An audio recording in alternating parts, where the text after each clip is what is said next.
We'll get to episode 213 in just a moment, but before we do, I'd like to ask for your support of the Keystone chapter of the National Federation of the Blind of Pennsylvania.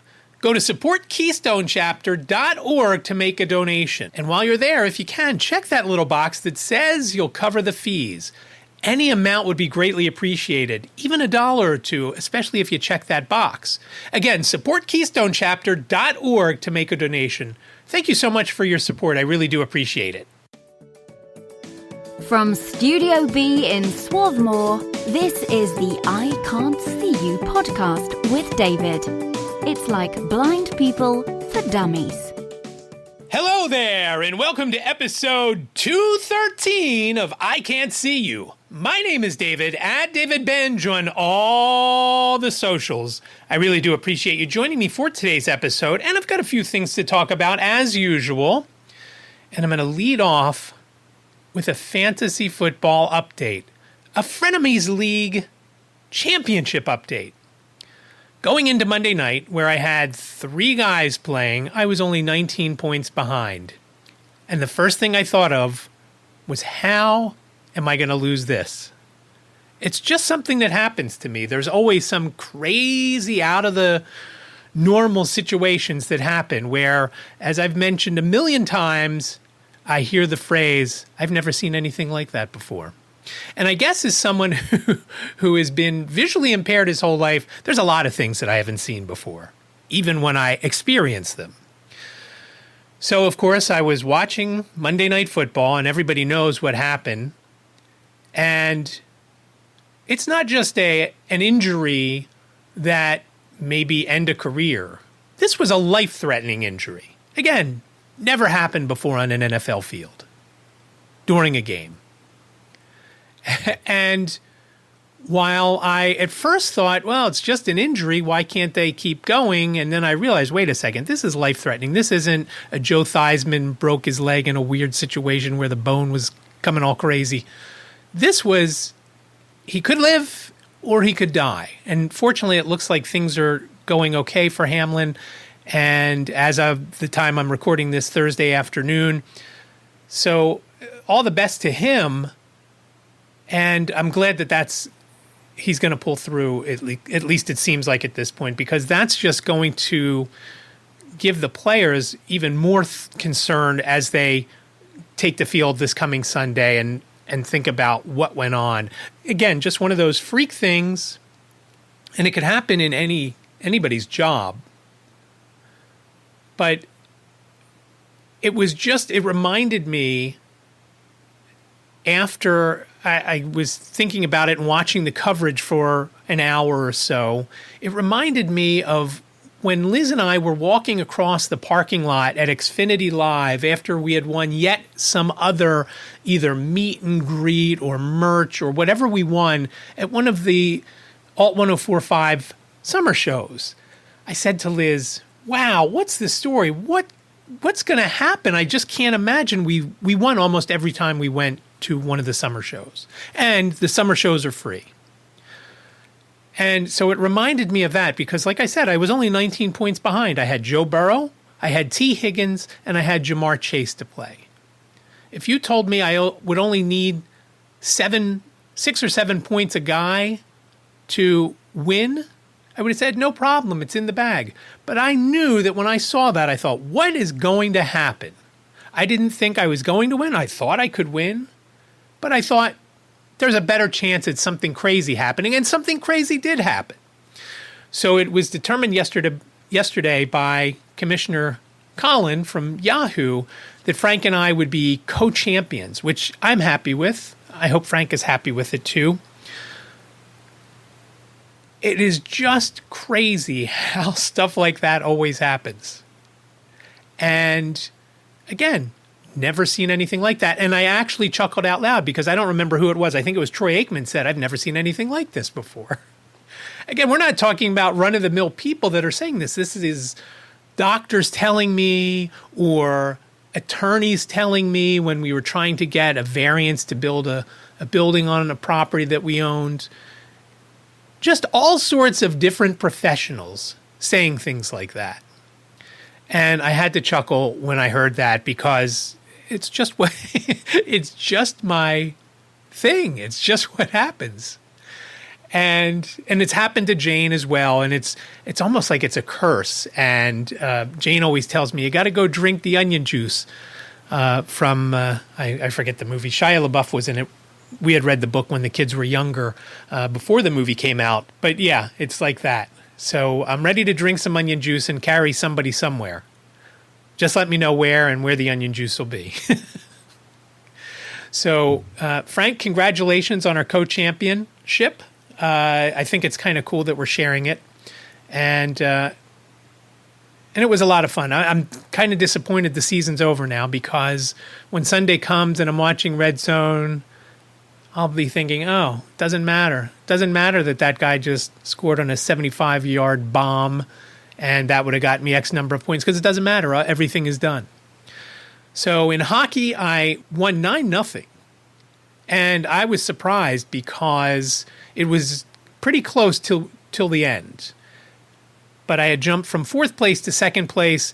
I'm losing this week at this point 5-4. Again, most of the categories are pretty close, and I still have 40 games to play. So we'll see what happens there. Again, a long season where I don't even think we're halfway through it yet. While I'm talking about Frank, I just want to pass along my condolences to him. His brother-in-law died suddenly this past week, and Frank, I'm really sorry for your loss. I hope things are going well for you as well as they can be at this point.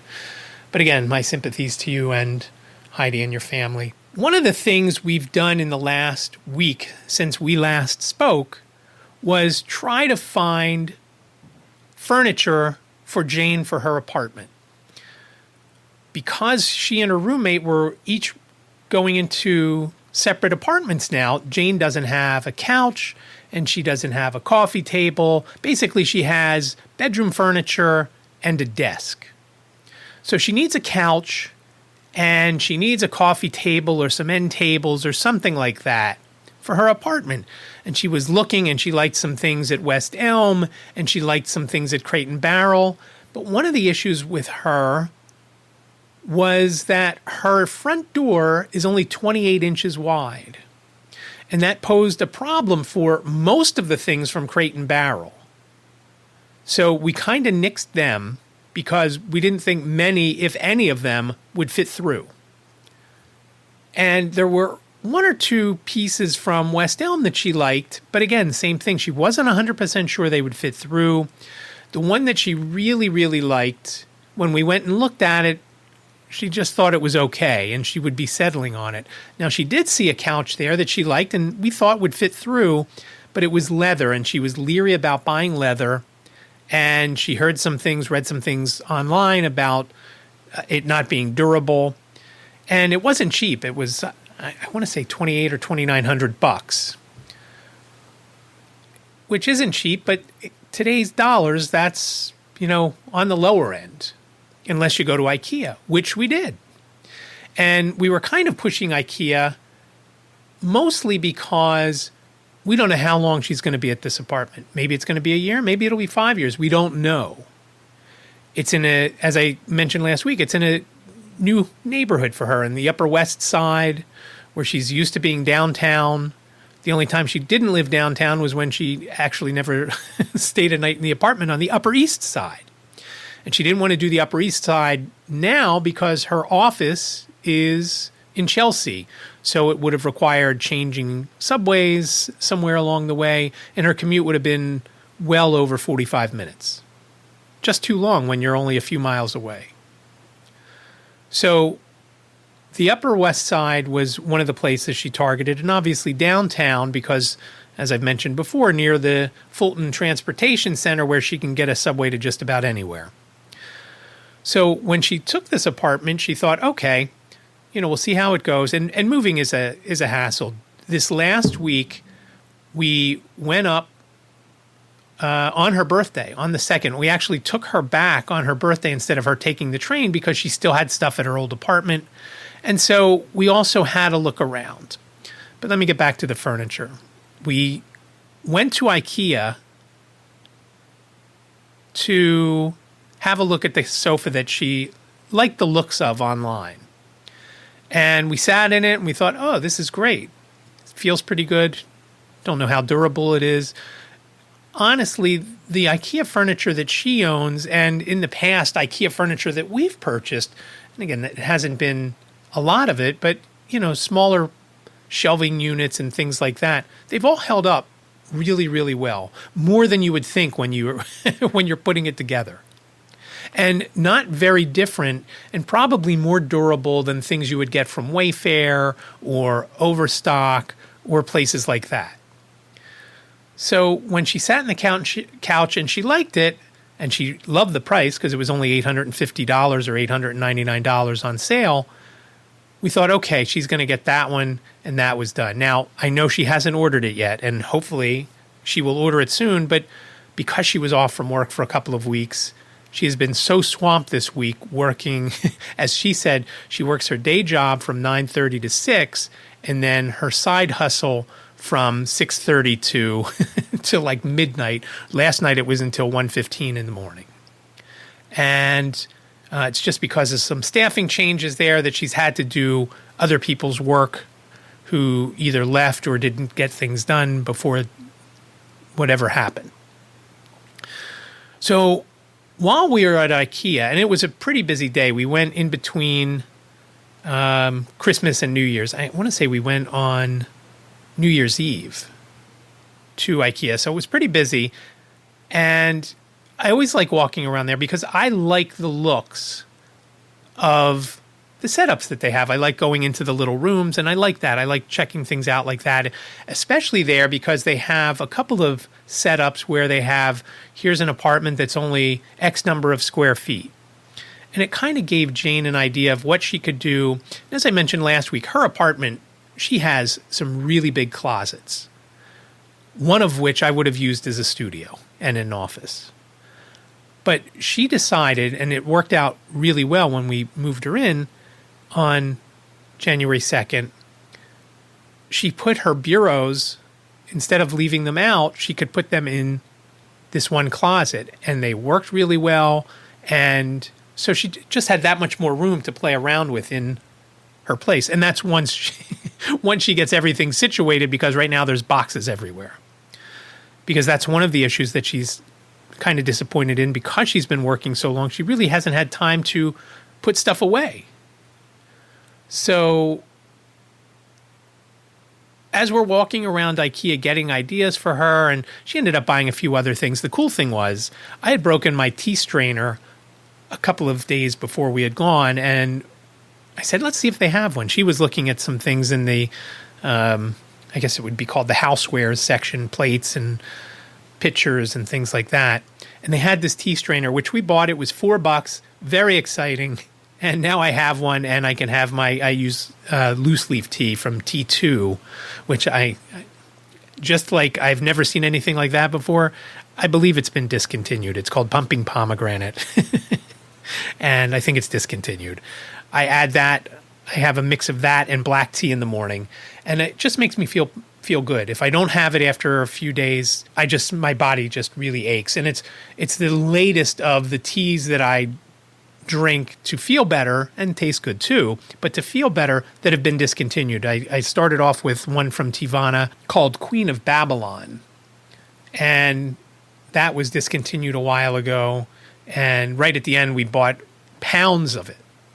And at the time, you were able to use, it was part of Starbucks, you were able to use the Starbucks stars that we accumulated. So a lot of them, we paid little to nothing for them, for these pounds of tea. And I had them probably a year or two after it was no longer available in the store. So we got the tea strainer. She got some dishes and some things. And I don't know if she got silverware. I don't remember. But she was going to, at some point, order the couch and something else. I forget. Oh, a TV stand. So it was nice to be there. But one of the things while we were there that Jane really wanted, if you've ever been to IKEA, they have almost like a fast food type of setup on your way out where they have soft serve ice cream or yogurt or whatever. And we used to get it all the time, especially in the summer, because it was 50 cents or $1. It's jumped to $1.50, but Jane still wanted to get it.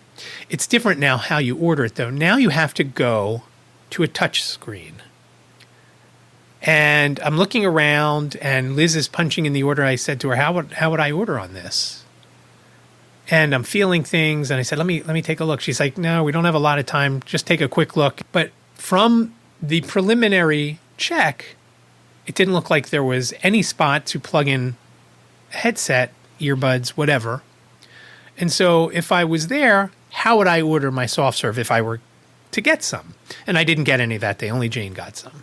Then a couple days later, we were in New York, and because we were pressed for time, Jane had the cable guy coming to install her internet, and we had to come back home because we didn't want Ziggy to be caged up for more than he needed to.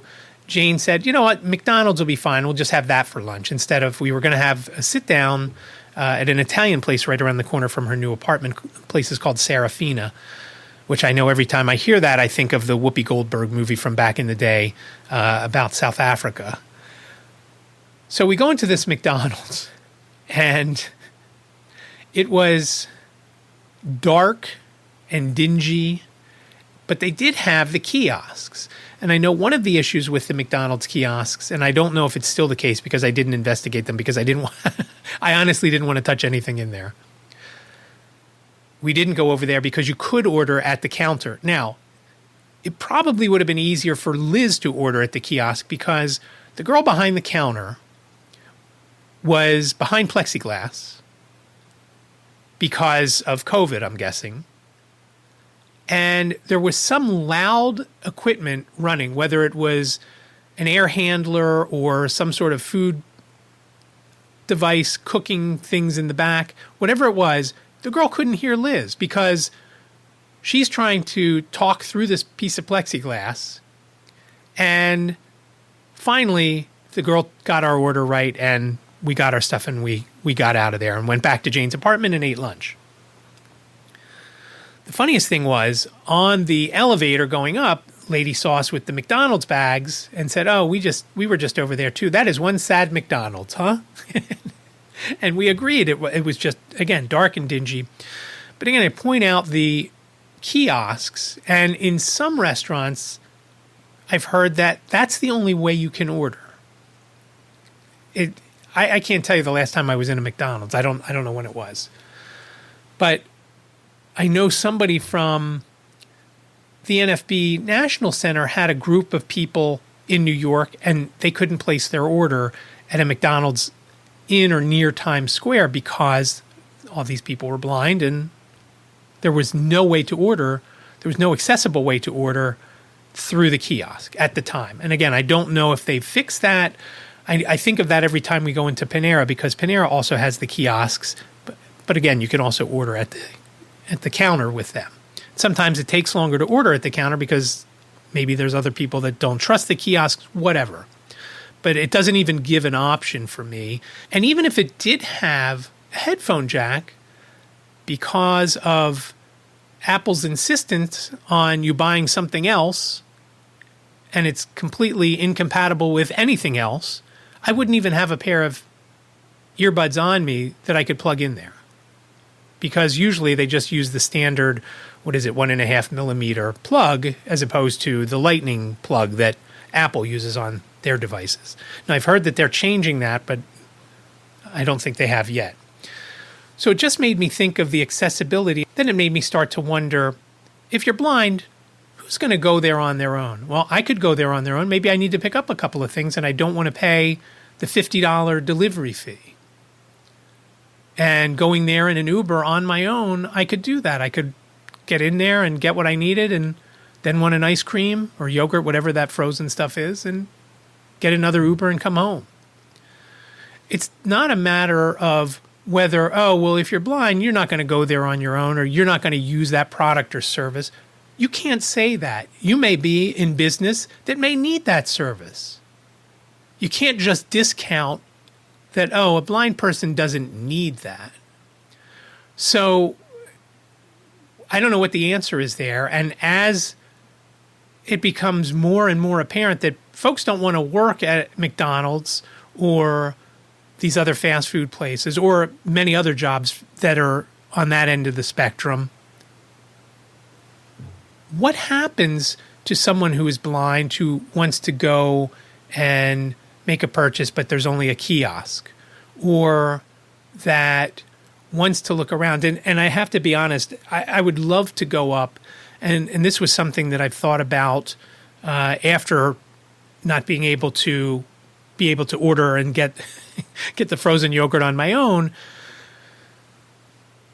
I've thought about, hey, this isn't accessible. And I've talked before about going to museums and the Philadelphia Zoo and things like that, and they have varying degrees of accessibility. Museum of the American Revolution, very accessible and very excited to help folks who are blind and visually impaired enjoy the museum. And it is a great one. If you're ever in Philadelphia, it's right there in Old City, right down the street from Independence Hall. It's a great place to go and check out when you're in town. Another one is the Penn Museum. Same thing. Very interested in making things accessible for blind and visually impaired folks. And I would imagine other disabled folks as well. I can only speak for the blind and visually impaired because I've gone through the different things that they do at the Penn Museum and at the Museum of the American Revolution. So I thought, what if I added, besides doing museums to what my plans are when I finally do get YouTube videos made, what if I also did stores and businesses? I'm on my own. I want to go get Panera, and I want to use the kiosk. Why would I want to use the kiosk when there's a human being 10 feet away that I could just tell my order to? I don't know, but it would be an interesting thing, I think, to do. That is something that I've added to in the accessibility of different locations, whether it's a museum, the zoo, a store, a mall, some other type of business, some other type of venue. And I think it'll be interesting to see how accessible some of these places are. Because like I said, especially at IKEA, the way you have to meander through through the furniture, it's interesting though. You kind of just, I guess, follow the herd through and kind of figure things out that way. And their signage was pretty good there as well. Now, because I was with Eliz and Jane, I didn't have to pull out my phone to read what this said or what that said. I kind of went with whatever they said. I would say, hey, what is that thing over there? And they would tell me what it is. And we'd just keep moving. Or if I wanted to stop and see what it was, I'd go check it out. So I'm looking forward to doing that for businesses as well. Because, again, it doesn't matter because I might not want some product or service that a business offers, but there might be a blind or visually impaired person that owns a business that needs that product or service. So we'll see how that goes. That'll be coming up. And once I start, obviously, I will let you know. We just dropped episode 57 of White Canes Connect, and in it, we talked to Michelle and Eric from the Foundation Fighting Blindness. And this was something that when Lisa pitched the idea to me, I thought, okay, first things first, we have to make sure that that is not some sort of conflict with the NFB, because White Canes Connect, again, is part of the National Federation of the Blind of Pennsylvania. It's presented by them. It's the official podcast of the NFB of Pennsylvania. So once we talked to a few people and they gave the okay, and they thought it would be okay. We didn't talk to anybody. Well, we did talk to somebody on the board about it, and she thought it was fine. So we did the interview and we dropped the episode. After talking to the folks from the Foundation Fighting Blindness, it is a very different organization. Where the NFB is an advocacy organization, Foundation Fighting Blindness is something that is an organization that raises money for research for specific types of eye problems. Retinitis pigmentosa, or Stargardt's disease, or Usher syndrome, or even age-related macular degeneration. They raise money to help in researching solutions for folks that have those various retina diseases. Very different from the NFB, which is fighting for blind and visually impaired folks to be equals. In, like I was saying, when you go into McDonald's or you go into Ikea and you want an ice cream, I should be able to order just as much as anybody else. And that's what the NFB does. Advocacy Foundation Fighting Blindness raises money for research. But one of the things, and I may have mentioned this last week because we talked to them right before Christmas. Eric is the president of the Pittsburgh chapter of Foundation Fighting Blindness. And each year, the chapters do what's called a vision walk. And each chapter does it. Some do it in the spring, some do it in the fall. And they set a goal for how much money they want to raise. And I was just stunned at their goal for last year, or I guess now it is last year. Their goal was $95,000. And I thought, now we don't know that they hit that goal, but I'm sure if they didn't hit it, they came pretty close. When we started with Believe You Can, when we started the planning for the 2022 version, I said, our goal should be $2,000. And everybody said, oh, $2,000, that's a lot. We only did, I don't remember the year before, $1,200 or $1,400. And I said, okay, you want to make the goal $1,500? Fine, but I think we can do $2,000. And we did $1,960. We were tickled with $1,960. And then when we hear $95,000, we're like, oh, what are we doing wrong? The other thing that struck me with the Foundation Fighting Blindness, and I know I've talked about this before, when you go to an ophthalmologist, whether it's somebody that specializes cornea, retina, glaucoma, whatever, or just an ophthalmologist for your eye care. And I don't know if this is true for an optometrist, but I think of an optometrist as an eye doctor light. Yes, they can check your pressure, and yes, they can do all that, but it's not, to me, it's not as in-depth, and you're not going to get the same kind of care as you would from an ophthalmologist. But even an optometrist, when you go in and you're to the point where you're legally blind, that's 20 over 200 or worse, they really don't know what to tell you. They don't know where to send you so you can get help, so you can figure out, hey, I can't see now, what am I going to do? They can't answer that question. But when somebody from the Foundation Fighting Blindness calls the doctor and says, hey, we're working on this, here's what you can do, and they do get more support from ophthalmologists and things like that. And I don't know how, I guess the answer is they're pouring all this money into research, so maybe the doctor feels more obliged to help somebody that has RP or Usher syndrome. And here's what you can do. Yes, you have this, and here's what's going to happen. I can't do much for you now, but here's what you can do to get some help. I've talked to my ophthalmologist, one that I used after a family friend, and he couldn't tell me what to do. I asked him point blank, what do I do now?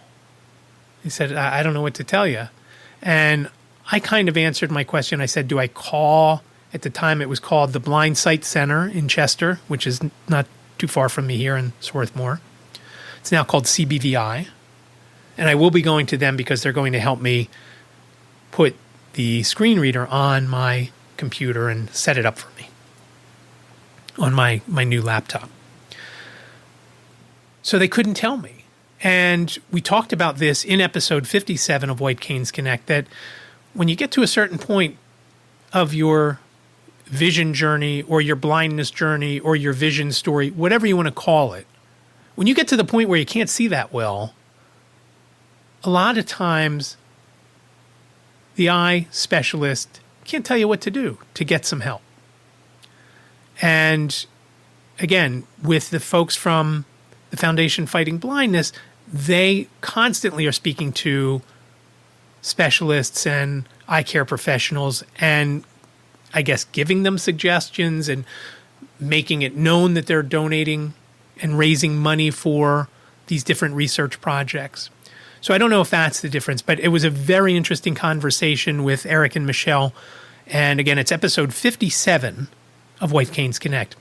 Now, something really cool was the other day, Lisa and I interviewed Sam Seavey from The Blind Life. He's a YouTuber, and I've been watching him for probably about a year. And it was so cool to talk to him. And all the stuff that he is doing on YouTube, most of it is stuff that I would like to do. Now, the one thing that is different, and we were talking after we were done recording, as I mentioned, I want to do YouTube. I'm not as interested in doing a YouTube talking head type of video, because to me, especially not being able to see, you could call that a podcast to me, because that's what it is. I don't need to look at somebody's face as they're talking to me. And while it's cool and it makes it seem like it's, you're watching TV, you're watching a newscast or whatever, where you have people talking and you've got two different boxes up and so forth and so on. And I'm not saying I won't do videos like that, but I want to see videos. I follow this guy. His name is Alex Cooper, and his channel is called WP Eagle. And he does WordPress stuff and affiliate marketing stuff. And he just moved from the UK to Spain a few months ago. And he does some of these videos while he's walking his dog around Estepona, Spain, down in the southern part of Spain on Costa del Sol. And close enough where on a nice day he can look out over the water and he can see Gibraltar, and just very interesting as he's walking around the city. So what he's saying is just as interesting as what's going on around him. And he will point out some things as he's walking by or whatever.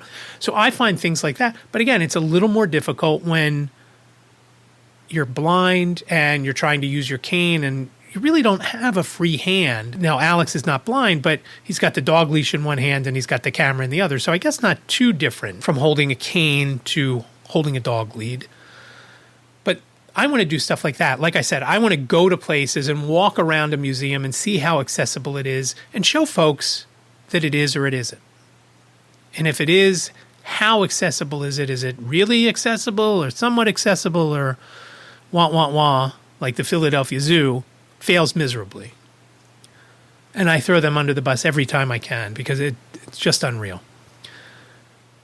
So when Sam and I were talking after, he said, if you're doing a video from your studio where you are now, you basically only have to set up the shot once.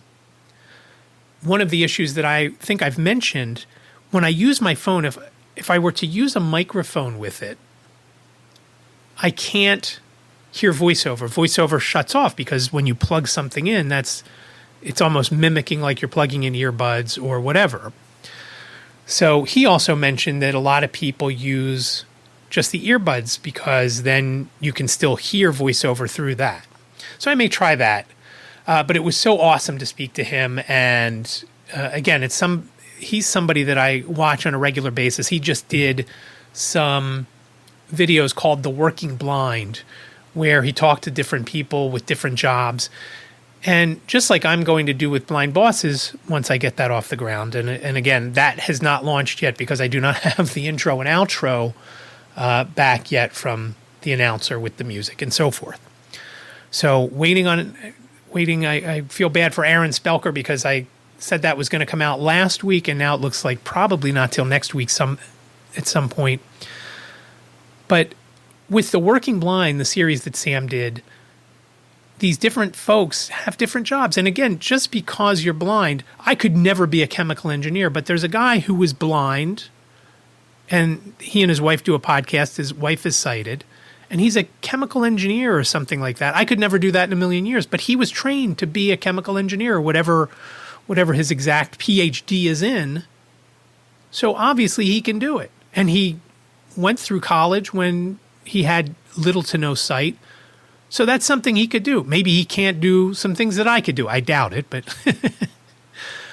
so if you have the knowledge, it doesn't matter what type of industry or position. If you have the knowledge, there are workarounds, like I've said, and that's Sam tried to point that out, as well as to get folks who are lacking confidence. And that's another big thing in the blind community, where people don't think they could do it because they're blind. And there's enough underestimating from the sighted world that you have to deal with. You can't put that extra, oh, I can't do it attitude on top of that. It might not go great the first time, and it probably won't. Sam had mentioned it the other day that when you start something, whether it's a YouTube channel or a podcast, they're going to suck at the beginning. And I guarantee mine were hopefully a lot worse than they are now. But just like he was saying with his first videos, they weren't good. But you have to learn how to do it, and you have to learn how to make things work better for you. Same thing in any type of job. Just like when I worked at the Blind Bodega, I was terrified the first day that I was there. And they said, oh, we don't use voiceover on these. And I said, well, I can't do them unless you do. And then once they put voiceover on, it was completely different. I started to figure out how to use the thing, and within a couple of hours, no sweat. I was going in and I was adding products, even though nobody showed me how to do that. Same thing. Sam had come out with a video, just a YouTube short about doing something on your iPhone. And it had to do with the way the calls came up when you had an incoming call and you were using your device. And I never even thought about it, but when I was using my phone and a call came in, it was just a small banner up at the top, had 2 buttons to accept or decline. And it was always difficult for me to find those buttons because they're very small. I can't tell where my finger is on the screen, so I had to drag my finger around. And because they're small, there wasn't a big margin of error to go from accept or decline. And when he said you could do it with making it the full screen, well, that's a lot easier because when you make it the full screen when a call is coming in, you got a big accept button and a big decline button. That's a lot easier, and there's greater separation. And I thought, oh, you know what? I should probably look around while I'm here in settings doing what Sam just told me to do and figure out some other things. And I did make some other changes. And that's all you have to do. If you're blind, and you just got to play around with stuff. And that will help you learn a lot of things and learn how to do a workaround where a sighted person might do something one way, you're going to do it a different way. And you just got to figure it out. So again, that's White Canes Connect. That'll be episode probably 58, but we may have something that bumps it to episode 59, and that is with Sam from The Blind Life. And you can find him on YouTube at The Blind Life. So youtube.com/The Blind Life. Social media, The Blind Life everywhere. But it was awesome to speak to him, and just a lot of fun. And just it's like talking to somebody that you want to be like. Lastly, there's Just Listen. And as I said earlier, I don't have anything for Just Listen. I wanted to get some stuff in New York, but when we were in New York on Jane's birthday, we were constantly moving stuff and holding stuff, and there was just no way to get my phone out and record. I certainly didn't want to record the ride up, although I guess I could have talked to Liz and could have had a little clip of her saying whatever while we were driving to or from New York. But I don't have it this week. I'm a little disappointed in myself that I couldn't find anything else. I did toy with the idea, and I kind of thought it would be some sort of copyright violation. I have been intrigued by the craziness that's going on in the House of Representatives. And I thought it would be fun to just have Adams and then the person shout out whether they were voting for Jeffries or McCarthy or Donalds or whoever. And I thought that would be cool. But again, I wasn't actually in the House when this was going on. It was on CNN or Fox News or whatever channel I may have had on. So I was figuring that's some sort of copyright issue there. So I didn't do it because I have been watching that. And I don't know if you've been watching that. It's kind of been fun to watch, honestly. I love elections, and it kind of reminds me of sports. You kind of see a score and all that sort of stuff, and just always something I've been interested in. But if you envision that, if you've watched any of that, that's what I thought of using. So just think of that. And it just always made me laugh when the people shouted out who they were voting for, and some were more excited than others when they did it.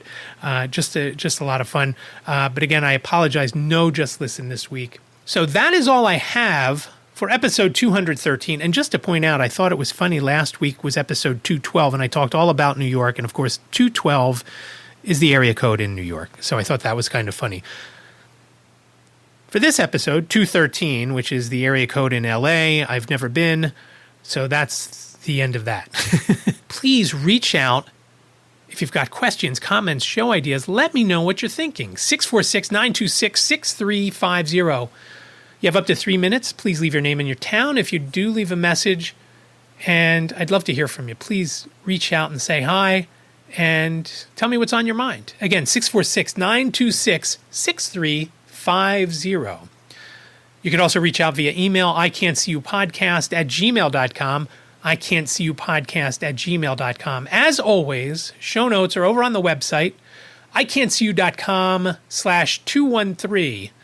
That's iCantCU.com/213. Remember, iCantCU sounds like a whole sentence, but it's only 7 characters long. iCantCU.com/213. Thank you so much for listening to this episode of iCantCU. I really do appreciate it. Happy New Year to you. I hope it was a great new year that you've started off. Be well, stay safe, and I will talk to you next week. Thank you for listening to the I Can't See You podcast with David. Please rate, review, and subscribe to the podcast wherever you listen. And don't forget to share the podcast with your friends.